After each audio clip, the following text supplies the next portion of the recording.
The move was meant to bring peace. Far from the city's noise and pressure, the old countryside seemed perfect. The house stood quietly among the trees, its walls aged but strong.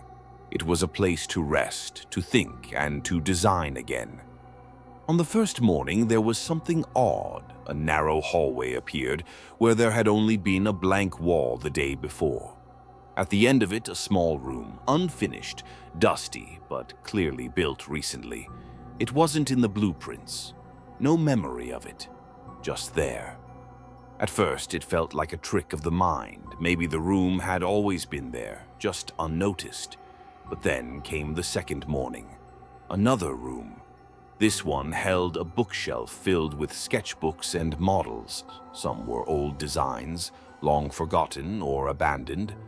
Others had never been created, only imagined once, fleetingly, and discarded. Each night, sleep brought unease, and each morning brought more. A staircase downward, a nursery with a broken mobile, a cold, tiled bathroom that smelled faintly of smoke. The house was building itself, or remembering, or dreaming, and it was only just beginning. The blueprint of the house was no longer useful. Rooms appeared where there were none. Hallways stretched longer at night, shifting quietly when no one was looking. Each space felt like a memory, but not always a personal one. Some memories didn't belong. One room contained a desk identical to the one used during college. A stack of incomplete plans sat on it, pages smudged with notes written in a handwriting that was slightly off. Familiar but wrong, like a stranger imitating thought. Down the new staircase was a door. It hadn't been there the night before. Its surface was warped, swollen slightly as if it had been underwater. From behind it came the faint sound of tapping, soft, steady, deliberate. Curiosity warred with caution.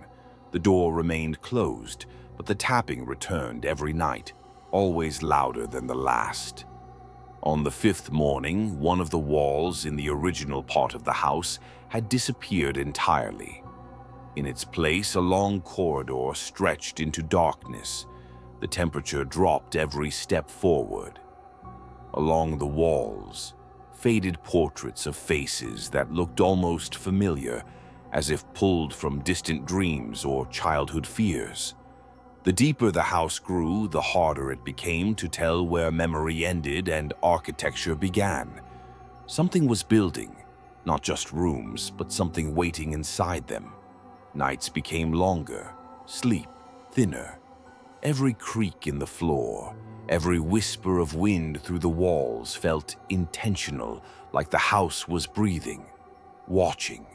The corridor grew each day. The lights inside it flickered even though no wires had ever been installed. Walking through it felt like walking through someone else's past, or perhaps someone else's mind. One room had no door, only a thin curtain. Behind it, a replica of a hospital room. The bed was empty, but the machines were on, softly beeping. On the tray beside the bed, an old photograph, face scratched out, yet the frame still warm to the touch. Later that evening, the tapping behind the swollen door stopped. It was replaced by a slow, dragging sound, something heavy moving across the floor on the other side. That night, the door was slightly open. The mirror in the hallway, once ordinary, no longer reflected the present. Instead, it showed moments that hadn't happened yet. A broken chair, a flickering light bulb, a figure standing in the shadows near the stairs, waiting. Drawings began appearing in the sketchbooks left in new rooms. Not hand-drawn, but somehow burned into the pages. Floor plans of rooms not yet discovered. Some of the plans had symbols along the edges, impossible to read but impossible to ignore. The house was no longer a shelter. It had become something else, something with intention, something that seemed to know every thought, even the ones never spoken aloud. And every night the sound of breathing grew closer, The sound wasn't just breathing now, it was pacing, from one end of the unseen corridor to the other. Slow, patient steps, as if whatever was there already knew how this would end. In the mornings, objects were out of place, not just moved, altered. A cup that had always been chipped was suddenly whole, but stained with something dark inside. A coat hung near the door, one that was never owned, but smelled of old smoke and earth. One afternoon, a room appeared filled entirely with soil, floor to ceiling, wall to wall. In the center, a single chair, half buried. No explanation, just silence and the faint sensation that something had recently left. The temperature in the house dropped sharply, even as the sun burned outside. Every surface felt cold to the touch, damp with condensation. Yet, the firewood would not light. Candles melted into strange, twisted shapes overnight, their wax forming symbols that vanished by morning. Then came the voices. Not loud, not clear. Whispers in another room. Whispers behind the mirror. Whispers just behind the ear. Saying things half remembered, or not remembered at all. One night, the hallway mirror showed a version of the house completely dark, the walls rotten, the air filled with ash. A figure stood at the base of the stairs in that version. Same posture, same height, but not the same eyes. That night, sleep came in bursts, pulled under and forced awake again by sounds, clicking, dragging, something tapping from inside the walls. And finally, the swollen door that had always stayed closed was wide open. The open door revealed a staircase descending into pitch black. Not the cold darkness of a basement. This was deeper, heavier, like the air itself resisted the idea of light. Each step down felt longer than the last, as if the staircase stretched with every breath. The walls were wet, pulsing softly, like the inside of something alive. Faint sounds echoed below, drips, murmurs, and what might have been breathing, or waiting.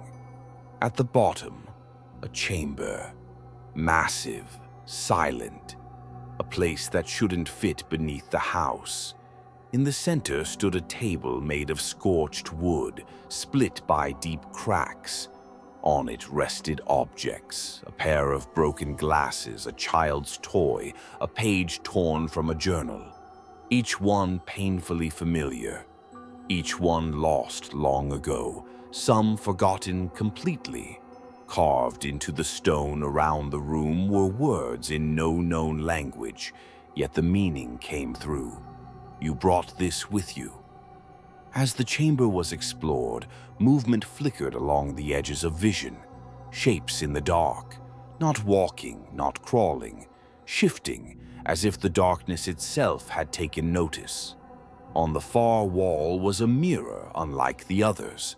Tall, black glass. Its surface did not reflect, but absorbed. And slowly, as eyes adjusted, something began to form within it. A figure standing in perfect stillness, watching. Suddenly, the sound of the house above shifted. Floorboards groaned. A door slammed. Something was moving upstairs, but no one else had come in. And the stairs behind were no longer there. Silence pressed in. With no stairs, no way back. The only choice was forward, deeper into the impossible chamber. The air grew thick, every breath harder than the last, filled with the scent of damp wood and something older, something wrong. The black mirror pulsed once, a ripple across its surface, like a breath held too long finally released. The figure inside it moved, slowly, deliberately, mirroring every motion but always just a second behind, like it was learning. Then the whispers returned, louder, surrounding. Not voices this time, but thoughts. Thoughts that didn't belong. Regrets never spoken, fears never faced, memories twisted just enough to feel unfamiliar. The mirror didn't reflect the body, only the mind, and now it knew everything inside it. Behind the mirror, the wall cracked open with a long, deep groan. A narrow passage waited, not built by hand. It pulsed with the same living texture as the walls above. The figure in the mirror turned, vanishing into the dark behind the glass. There was no turning back. With slow steps, the passage was entered. The walls closed tighter the farther it went. Sounds faded. The last light disappeared. Only the breath and heartbeat remained. Then, stillness. A moment stretched too long, and finally, the sound of a door creaking open far above. The house wasn't empty anymore. The chamber pulsed with a rhythm, slow, steady, like a distant heartbeat echoing through stone. Time felt fractured here. The air shimmered with a faint hum, as though the space itself was listening. In the corner of the room, a doorless archway appeared, one that hadn't been there before. Beyond it, a hallway that twisted sharply, impossibly, as if the architecture was bending under some unseen pressure. Along the walls, drawings etched in soot and ash, sketches of the house, but not as it was, as it had become. The drawings showed rooms with no exits, staircases that ended in black voids, shadows watching from corners where no corners should be. One image stood out, the figure from the mirror. But in this sketch, it had no face, just a smooth surface, like glass.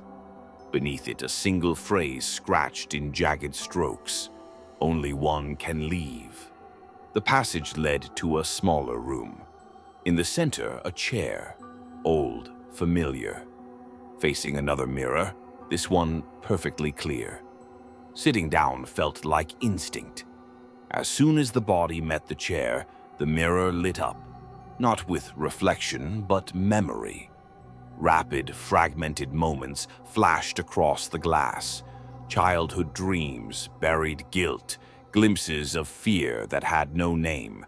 Then, behind the chair, footsteps. Slow, careful, matching rhythm with breath. Turning around revealed nothing at first. But the mirror showed what the eyes couldn't, a shape standing just outside the frame of the world, watching, waiting. A perfect shadow, moving only when unobserved. The house above groaned again, louder now, as if reacting to something shifting in the depths. Something had been set in motion, and the house was no longer just remembering the past. It was rewriting it. The chair was no longer just a chair. As soon as the body settled into it, the room shifted. The walls began to breathe, literally. Inhale, exhale. The floor beneath pulsed like flesh beneath skin, and the air turned thick with a metallic taste, like old blood and burnt wires. The mirror now showed not memories, but possibilities. Alternate versions of the house, of choices made and paths avoided.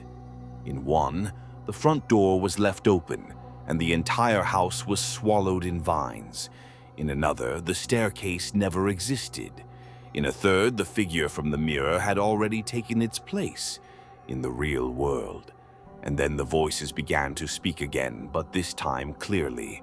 Not whispers, words. One of you must remain. One of you must forget. One of you was never real.